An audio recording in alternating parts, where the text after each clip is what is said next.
की राजकारणी एका घराची मक्तेदारी असतीच नाही पाहिजे। मला भारतीय जनता पार्टीचा निर्णय आवडला, असू दे विरोधी पक्षाची पार्टी। त्यांनी सांगितले की नेते मंडळीच्या कुठल्याही नातेवाईकाला तिकीट मिळणार नाही। चला म्हणलं, आपण इतके दिवस घसा फाडल्याचा काहीतरी परिणाम झाला। बसवराज पाटलांनी त्यांच्या मुलाला उमेदवारी घेतली नाही तिथं, इकडे बी सांगण्यात आलं। पण बांधवानो, मला यांची नीती आणि नियत माहितीये। त्यांना असं वाटतंय खासदारकी लागली, कोण उभा सांगा की, विधानसभा लागली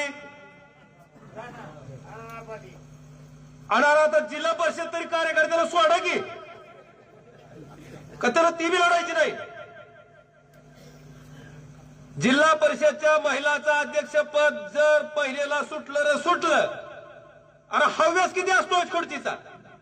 बरं तुम्ही आम्ही काय गुलाम आहेत काय? काय पद्धत आहे? एवढं सगळं नाटक केलं पुन्हा माऊली आल्याच।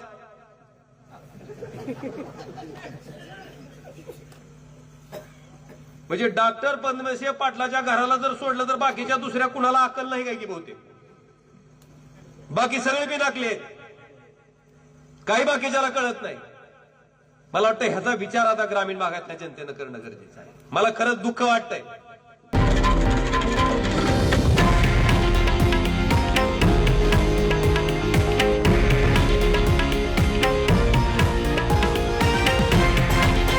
हे आहे देशातील नंबर 1 न्यूज नेटवर्क आणि आपण पाहत आहात TV9 मराठी, एकमेव।